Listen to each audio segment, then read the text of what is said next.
Okay, so let me get started.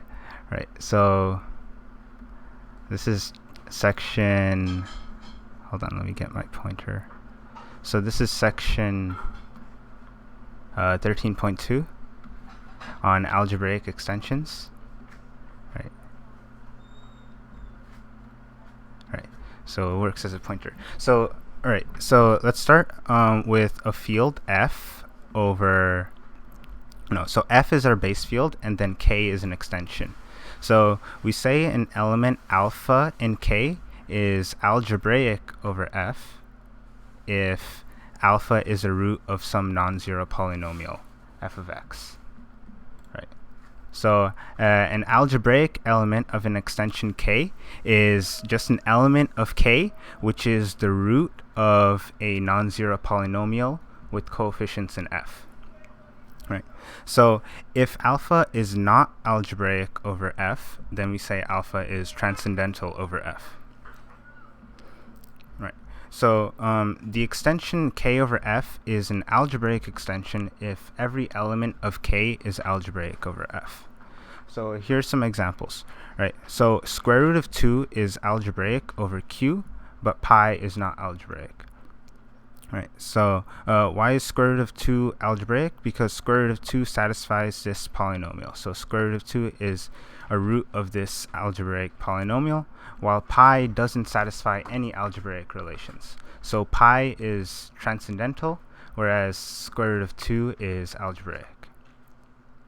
Right.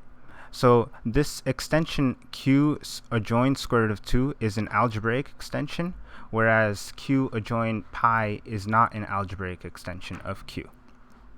Right. So we have the notion of an algebraic element and the notion of an algebraic extension. Right. So an example is q adjoins square root of 2. All right. So let's just focus on this proposition for now. So proposition 9, let alpha be be algebraic over f. Then there is a unique monic irreducible polynomial m alpha f with coefficients in f, which has alpha as a root. So, all right. So a polynomial f of x in f. Wait, this is supposed to be f of x with coefficients in f.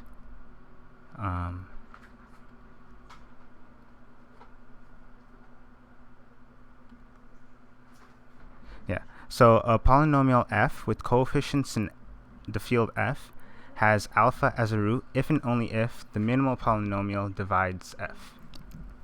So this polynomial is called the minimal polynomial for alpha over f. So here's an example, right? So the minimal polynomial of square root of 2 over q is x squared minus 2. The minimal polynomial, so why is this the minimal polynomial? Because square root of 2 is a root of this polynomial, and this polynomial is irreducible. Right.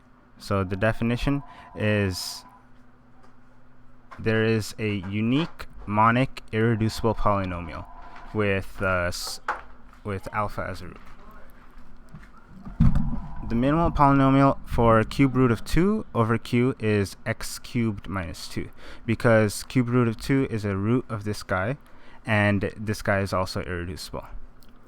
The minimal polynomial for nth root of 2 over q is x to the n minus 2. This polynomial is irreducible by Eisenstein's criterion. The minimal polynomial for nth root of 2 over r is x minus nth root of 2. So the minimal polynomial depends on the ground field where you're taking the coefficients of your polynomial. Over q, you have this minimal polynomial, which has degree n, and over r, you have this minimal polynomial, which has degree 1. That's because nth root of 2 is an element of r, but not an element of q. So you can just write this linear equation over r, but you have to write this degree n polynomial over q. Right. So to summarize, a minimal polynomial of an algebraic element is the smallest degree polynomial that this algebraic element satisfies.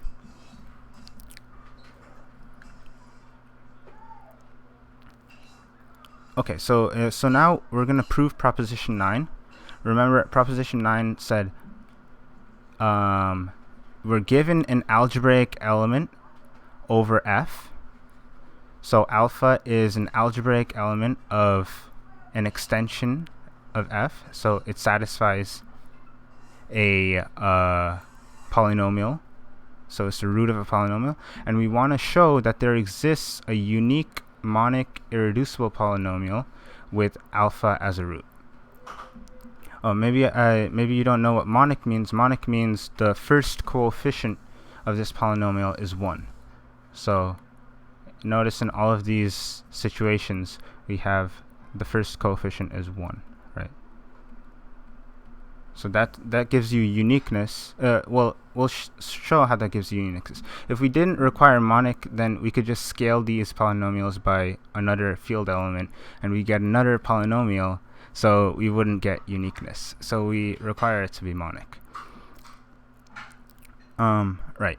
So let's prove this proposition. Alpha is algebraic over F, and we want to prove that there exists a unique monic irreducible polynomial with alpha as a root. So first we'll prove the existence of this polynomial, and then we'll prove uniqueness. Right. So existence. Let g of x be a polynomial of minimal degree with g of alpha equals 0. We know there is a polynomial g for which alpha is a root of, because alpha is algebraic over F, and that's what it means to be algebraic. An element is algebraic over a field if it's the root of a polynomial with coefficients in that field. So there exists this polynomial g of x with coefficients in the field F with g of alpha equals 0. That's what it means to be algebraic. So let's multiply g of x by a constant to get that g of x is monic. So whatever the first coefficient was g of x was, we scale it by its inverse to get a monic polynomial. Whatever.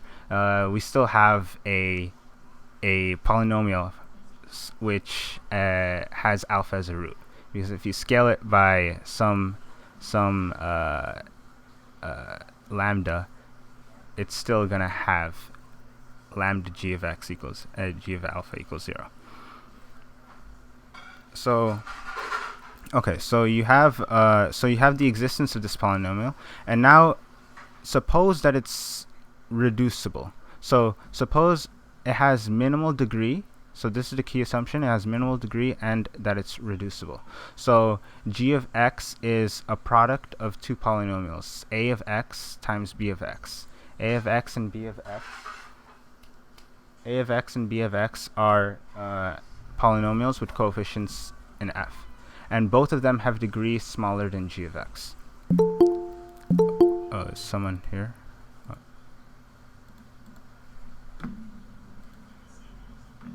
Okay. So, right. So we're at this part.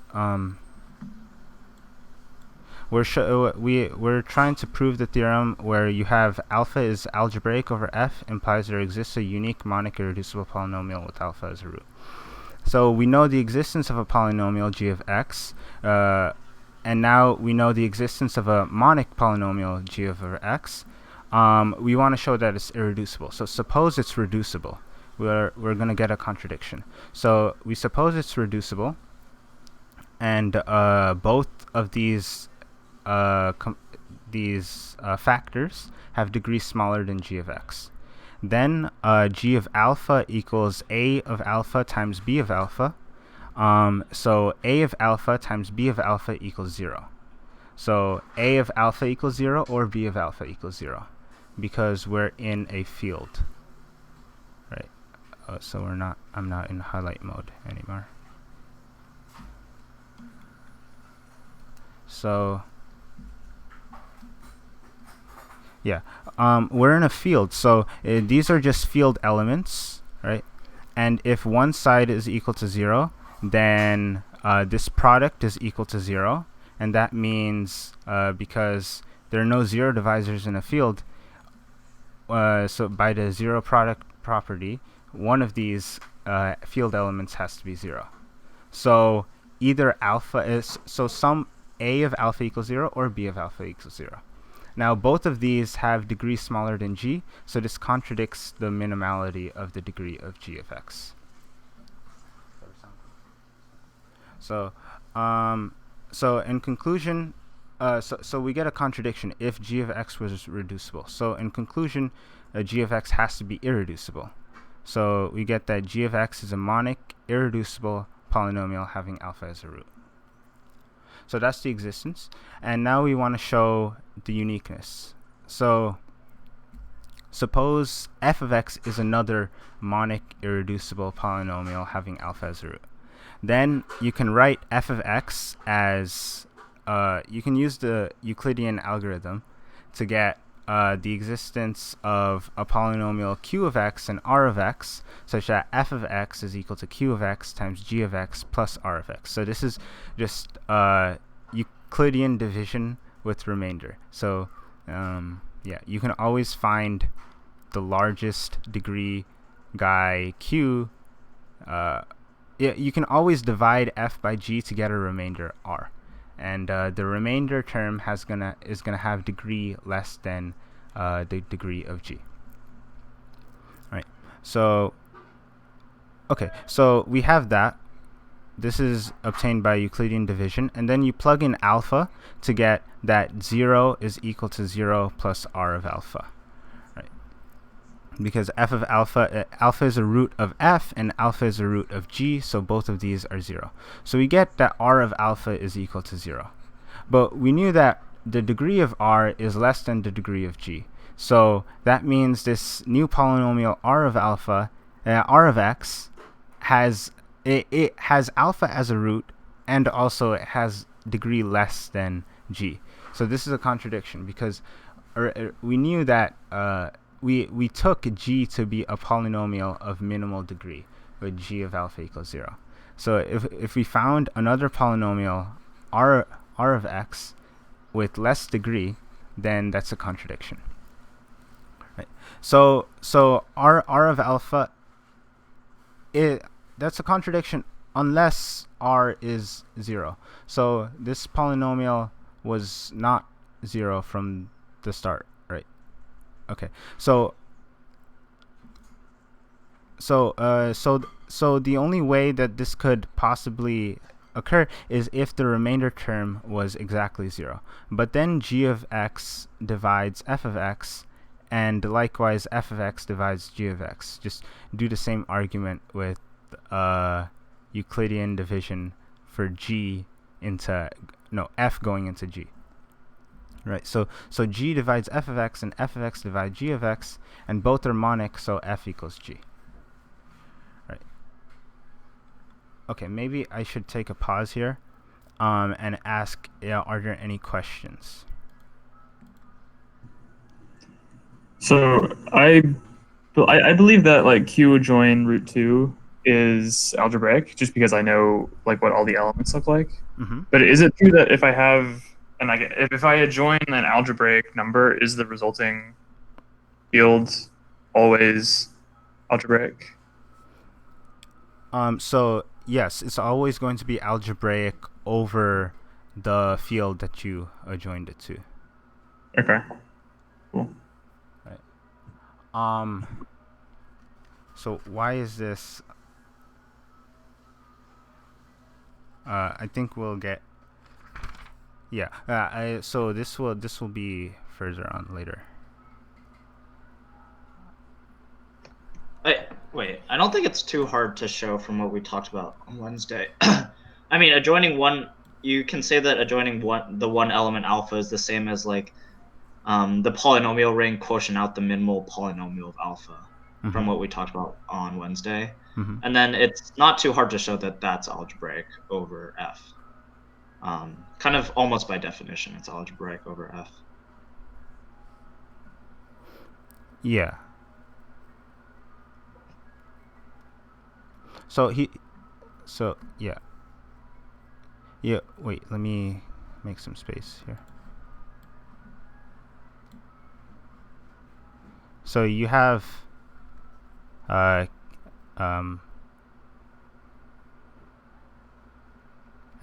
of alpha over f, right? So, and alpha is algebraic. You want to prove that f of alpha is algebraic over f, right? The way I would think about this is that you have a theorem later on that says that finite implies algebraic. So if you have a finite extension, then you know automatically that's an algebraic extension. Right? So I'm not going to think about every single element of f of alpha and prove that there exists a polynomial relation for that. I'm just going to use this theorem, which says that if you have a finite extension, it's automatically an algebraic extension. So we want to show that this is actually a finite extension. And this is probably the next, some theorem later on. Yeah, it's exactly the next proposition right here. Right, so proposition 11.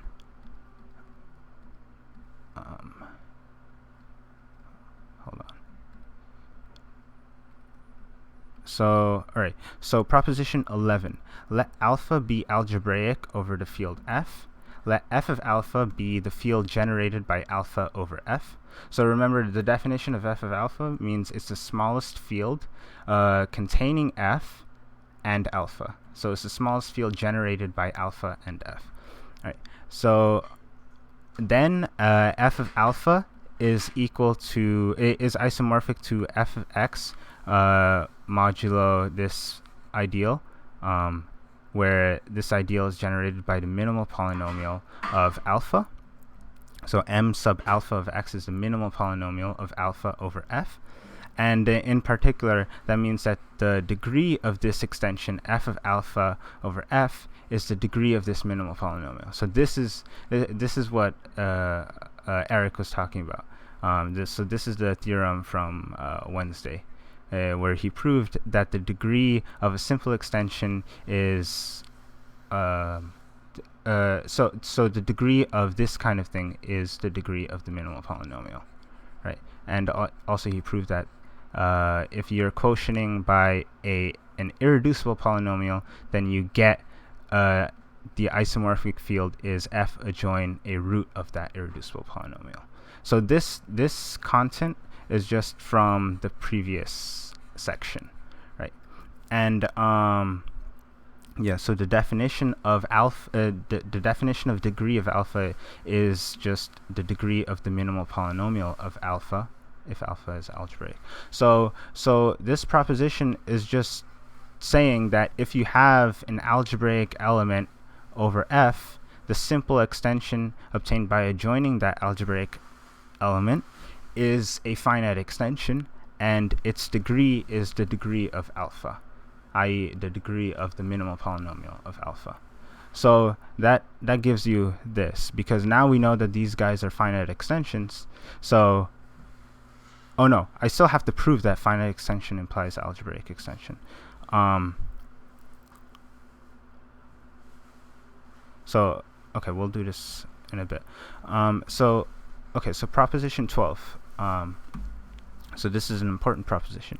The element alpha is algebraic over f if and only if f adjoin alpha over f is finite. Right. So okay. So now this gives us this part. So now we know that this is a finite extension. So this simple extension is finite if and only if alpha is algebraic. So yeah. Okay. So here's the proof. Suppose alpha is algebraic over f, and we want to show that f of alpha over f is finite. Indeed, f of alpha over f is the degree of alpha. So this is just this proposition. Yeah. So we have it. Right. Okay. Okay. Now suppose f of alpha over f is finite. and we want to show that alpha is algebraic over f. So how can we do this? So this is, so we have a finite extension, say the degree of the extension is n, and then take powers of alpha. So this is an important idea. You take 1 alpha squared dot dot dot alpha n. So we take n powers, right? And since the degree of this extension is n, we know, and we have n plus 1 elements here, we know that they have to be linearly dependent, because the degree of this, the dimension of this vector space is n. If you take n plus 1 elements in a finite dimensional vector space of dimension n, they have to be linearly dependent because there's not enough space. So you have n plus 1 elements that are linearly dependent. So there has to be some coefficients in the ground field f, b0 through bn, which give you this linear relation in alpha 1 through alpha n, that give you 0, and not all of these bi's are 0.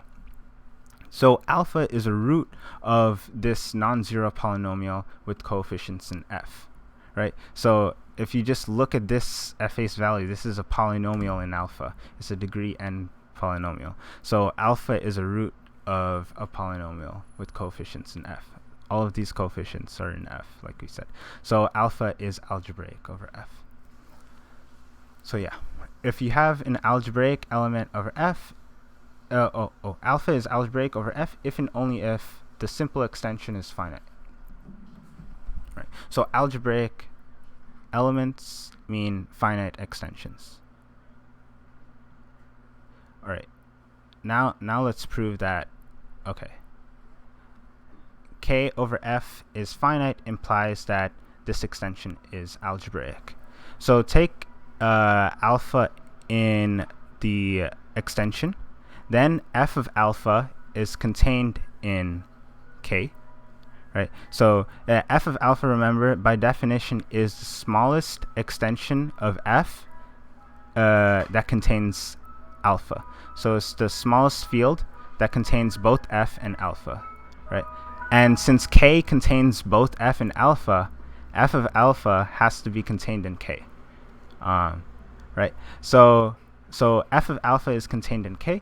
So the degree of f of alpha over f as a vector space is smaller than the degree of k over f, because this is a subspace of this, right? So the dimension of the subspace is smaller than the dimension of the full vector space, right?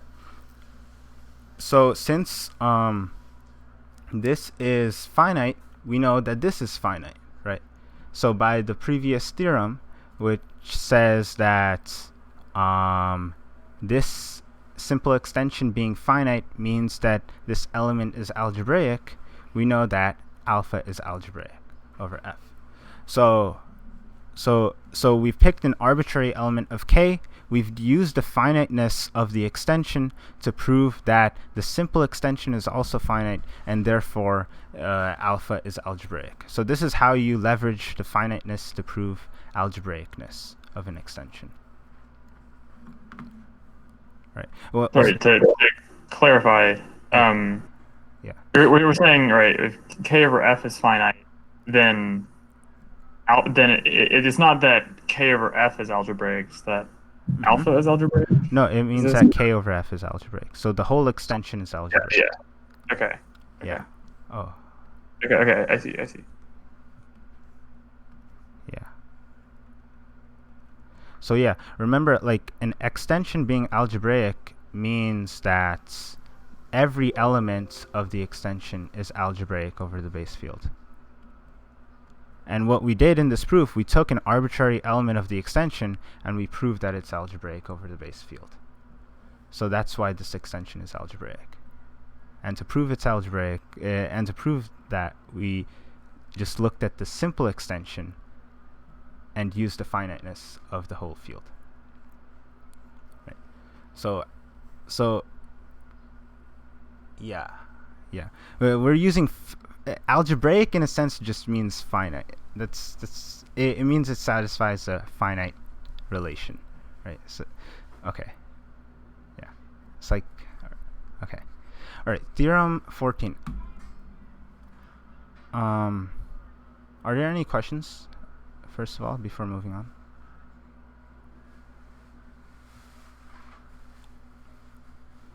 Okay, so theorem 14. So we have a tower of extensions. F is contained in K is contained in L. And then we're going to prove that the degree of L over F is the degree of L over K times the degree of K over F. Right. So this is called multiplicativity in towers. So the degree is, this dimension is multiplicative in towers. Right. So before I prove it, I'll just do a corollary and some examples to get you used to this idea. So we have L over F, a finite extension, and K is a subfield of F containing F. So it's just the same situation. F is contained in K is contained in L. Then the degree of K over F divides the degree of L over F. Right? Just because you have this multiplicativity power, you know some restrictions on this smaller degree extension. Okay, so here are some examples. So square root of 2 is not contained in Q adjoint alpha, where alpha is a root of this polynomial, this degree 3 polynomial, x cubed minus 3x minus 1. So we already know that Q adjoint square root of 2 is a degree 2 extension of Q, while Q adjoint alpha is a degree 3 extension. Why? Because this has minimal polynomial x squared minus 2, so it's a quadratic extension, so it has degree 2, while this is an extension where you're adjoining the root of a degree 3 irreducible polynomial. So you have to know that this is irreducible, first of all. And just trust the book that this is irreducible for now, right? So this is an irreducible polynomial, so that means that the degree of the extension is the degree of this polynomial, which is the minimal polynomial of alpha. Right. So this extension is degree 3, and this extension is degree 2. Is there anything else in this example? So the point is, we used corollary 15 to conclude that square root of 2 is not contained in Q adjoint alpha. Before you knew anything about like how the degree behaved in towers, right, and the fact that sub-extensions have degrees which divide full extensions, right, you didn't know anything about if square root of 2 was contained in this extension of Q, which is adjoining a root of this degree 3 polynomial. But now you know that square root of 2 cannot be in this extension because this is a degree 2 extension and this is a degree 3 extension. And if Q adjoint square root of 2 were a subfield of this guy, then this extension would have to, would have to divide this degree. But this is a degree 2 and this is a degree 3, and 2 doesn't divide 3. So square root of 2 cannot be in this field. So that's kind of like the power of this theorem. It gives you some conclusions like that, based off of the degree. And this is really important, right, to understand how you can use the degree to get conclusions. All right. So another example is the sixth root of 2. So this is sixth root of 2 denote the sixth root of 2, and this is going to be a degree 6 extension. As we shown before, by Eisenstein's criteria, x to the 6 minus 2 is irreducible. So that's the minimal polynomial, and then this degree is the degree of that minimal polynomial, which is 6. But we also know that when you cube the sixth root of 2, you get the square root of 2. So square root of 2 is contained in this field, Q adjoin the sixth root of 2. So we have a sub-extension. Q adjoint square root of 2 is a subfield of Q adjoin sixth root of 2. We already know that this is a quadratic extension, so it has degree 2.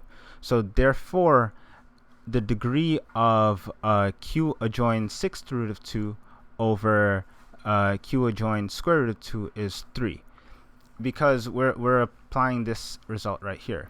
We know one of them. We know that the full extension has degree 6.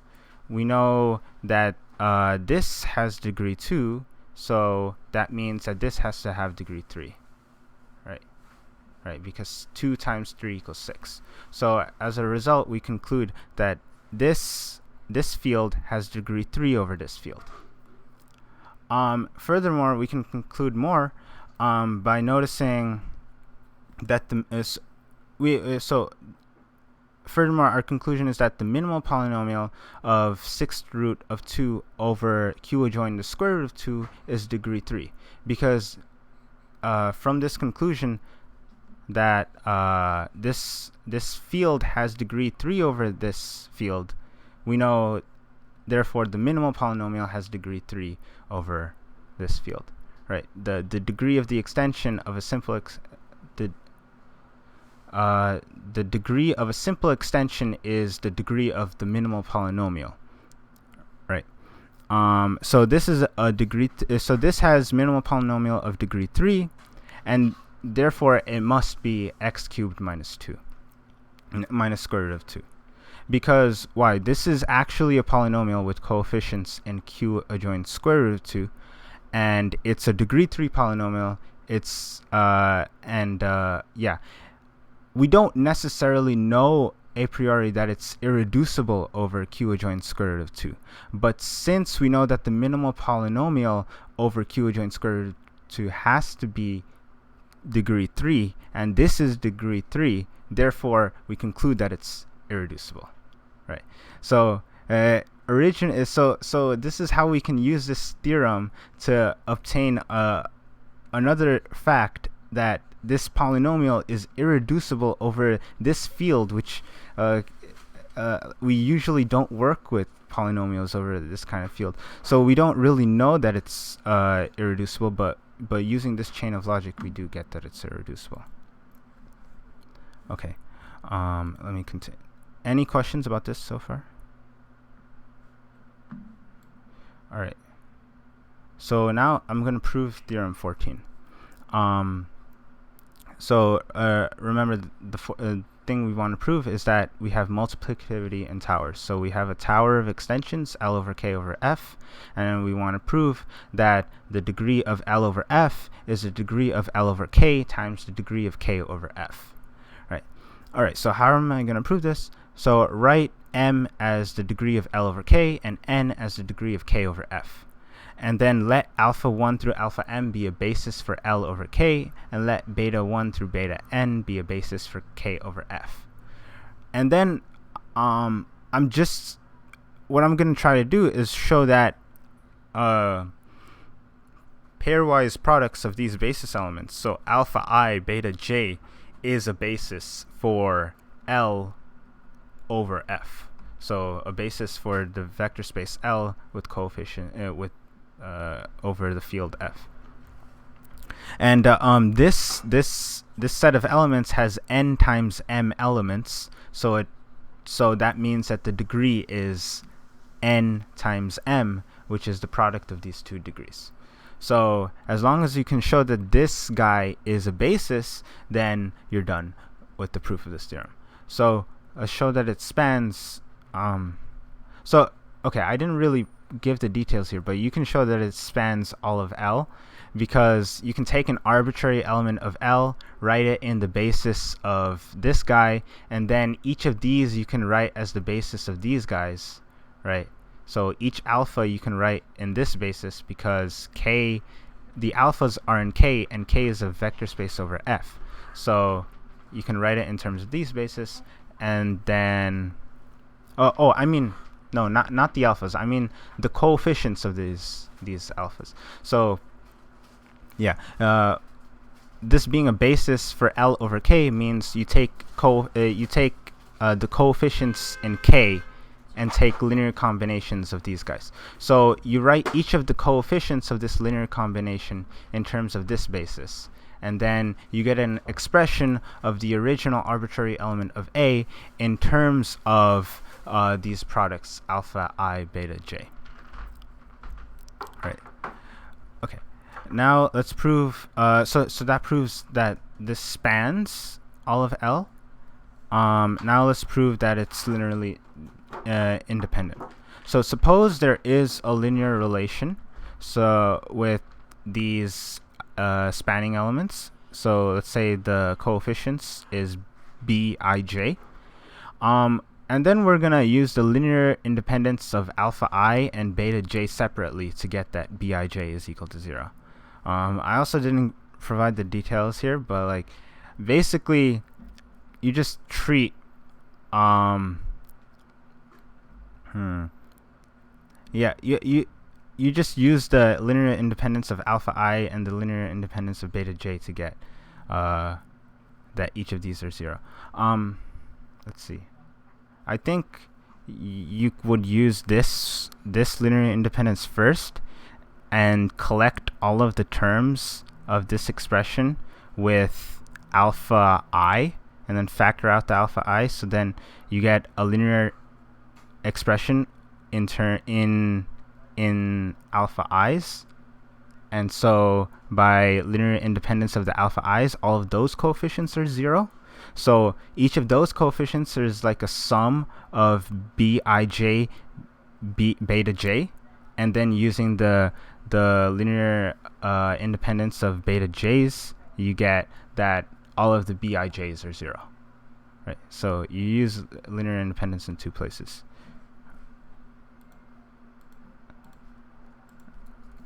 Right. I need to fix this. Right. Okay.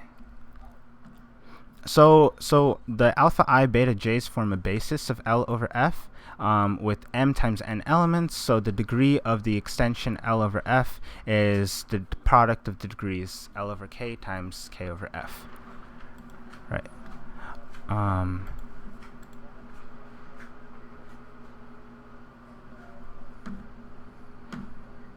Right. I need to get rid of this. Are there any questions so far?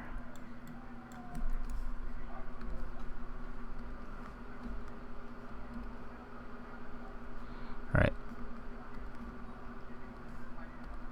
Okay, so now let's move on. So the definition of an extension, so we say an extension K over F is finitely generated if there are elements alpha 1 through alpha k in K such that K is just F adjoin alpha 1 through alpha k. And remember that F adjoin alpha 1 through alpha k is the smallest subfield of K containing alpha 1 through alpha k. So it's basically just the field generated by F and alpha 1 through alpha k. Okay. So the next lemma shows that finitely generated extensions can be obtained by a recursive series of simple extensions. So F adjoin alpha and beta is F of alpha adjoin beta. Okay, the proof is simple enough. So it's just basically unraveling definitions. What does it mean? F of alpha beta. So F of alpha beta is the smallest field that contains F and alpha and beta. In particular, it contains F and it contains alpha. So therefore, it contains F of alpha, which is the smallest field that contains F and alpha. Right? So F of alpha beta contains F of alpha. But it also contains beta. So F of alpha beta contains F of alpha and it contains beta. So it contains the field generated by F of alpha and beta. So F of alpha beta contains F of alpha adjoin beta. So that's this containment, right? And now to show the reverse containment, we want to show that this guy contains this guy. So, well, F of alpha adjoin beta contains F, alpha, and beta. Yeah. So then it contains F of alpha beta, which is the smallest field that contains F and alpha and beta. Okay, so that's clear enough. Here are some examples. So Q adjoins 6th root of 2 and adjoining square root of 2. Since square root of 2 is already in Q adjoins 6th root of 2, we see that this extension is simply Q adjoins 6th root of 2. So we joined two elements, but one of the elements was already in the field when you joined the other element. So it's a simple extension after all. So the degree of 2 over q adjoin 6th root of 2 is 1. Since it's already in the field as a vector space, it's a one-dimensional vector space because it's just a field. You get back the same field. So, and this degree is strictly smaller than the degree of 2 over q, which is 2.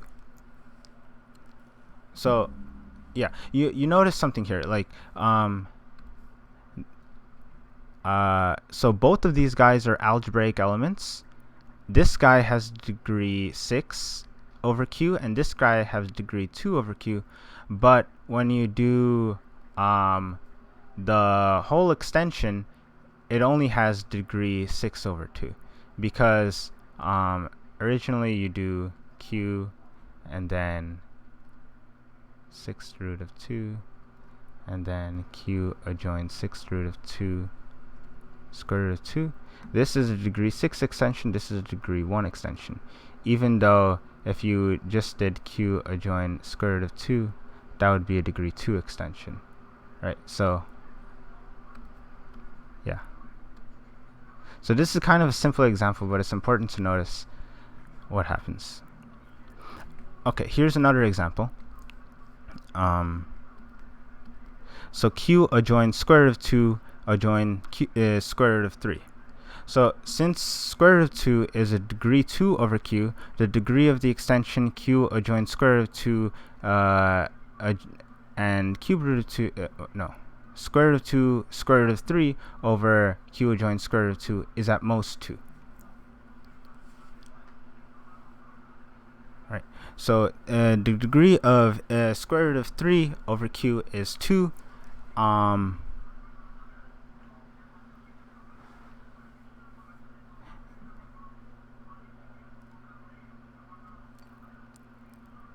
Yeah.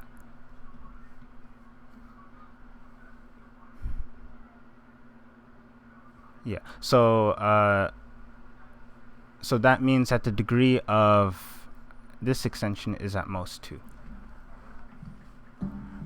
Right. So it is precisely 2 if and only if x squared minus 3 is irreducible over q adjoin square root of 2.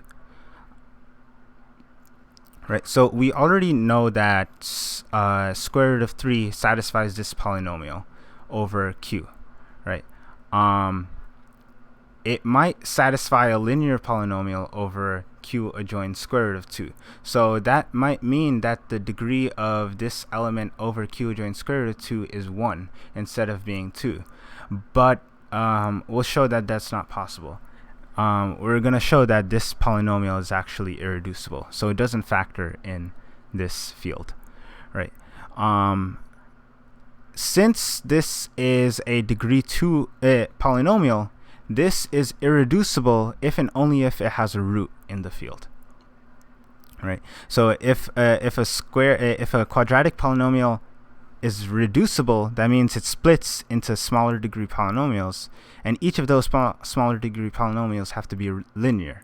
So so you get a root by that, because if a product of linear polynomials is equal to 0, one of the linear polynomials has to be equal to 0. So because you're in a field, again, there are no zero divisors. So you get that square root of 3 is inside of this field, just because the degree of the polynomial is so small, right? And then, yeah. And then this is inside of this field if and only if you can write it in terms of the basis of this field, which is 1 and square root of 2.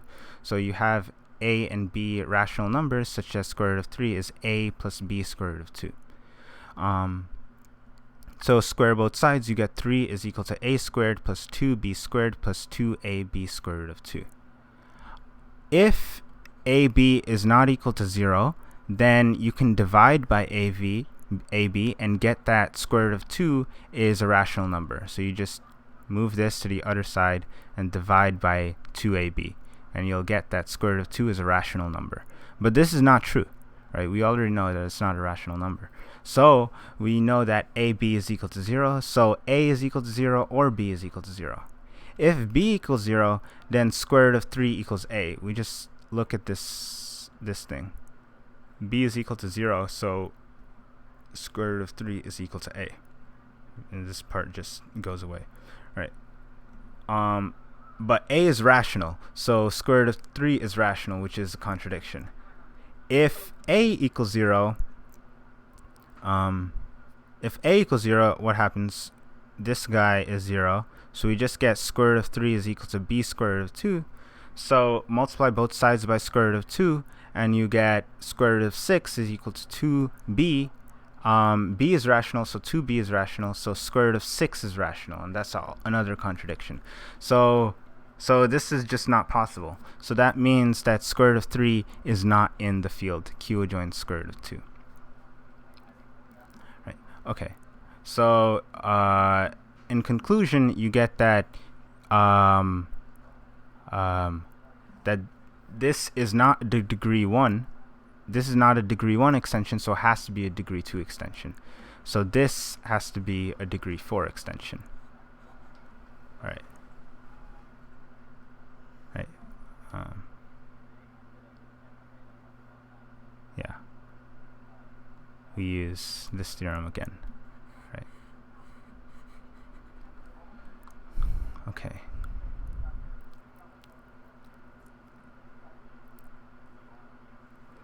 All right. So this is probably the last thing I'll talk about. Theorem 17. So this is a partial converse to corollary 13, which is K over F is finite implies algebraic extension. So you have a finite extension, you have an algebraic extension. This is a converse to that. So the extension K over F is finite if and only if K is generated by a finite number of algebraic elements over F. What this means is like K, you can write K as F alpha 1 alpha K, where alpha 1 through alpha K are algebraic. Right. So you have a finite extension if and only if K is generated by a finite number of algebraic elements over F. All right, so let's prove. Okay, so which direction am I proving here? So I'm starting with finiteness.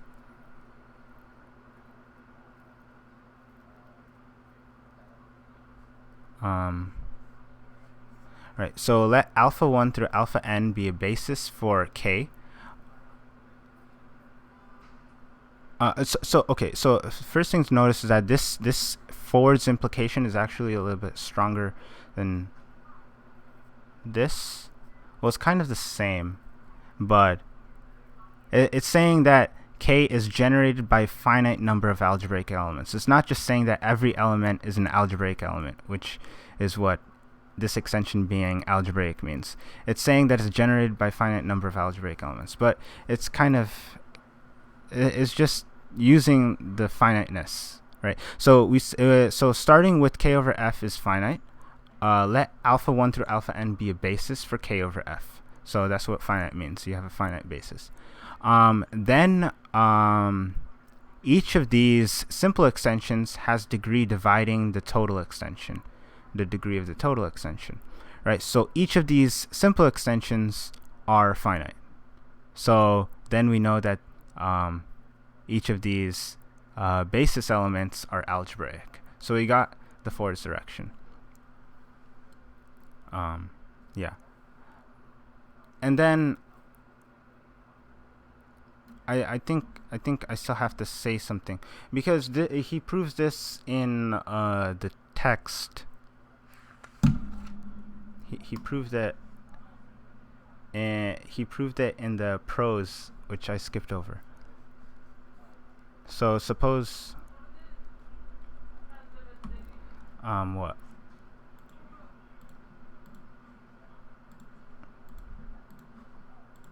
So what are we doing? We're trying to prove K is, so we're starting with K is F of alpha 1 dot dot dot alpha K. So K, K is generated by a finite number of algebraic elements over F. So all of these alpha i's are algebraic. Right? Then we want to show that K over F is algebraic. And I think the way he does this is, so we're using the fact that this is just F adjoin alpha 1 dot dot dot alpha K minus 1 adjoin alpha K, right? So you can write K as like this tower of extensions.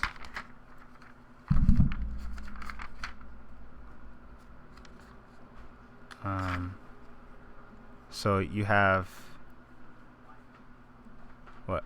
You have Fi plus 1 is equal to Fi adjoin alpha I plus 1. I equals 0, 1, dot, dot, dot, K minus 1. So you get this tower of extensions, F naught contained in F1 contained in dot, dot, dot, Fk, which is K, which is the whole thing. All right. And then you use the fact that you have a multiplicativity in towers to get that K over F is equal to Fk over Fk minus 1 times Fk minus 1 over Fk minus 2 dot dot dot F1 over F.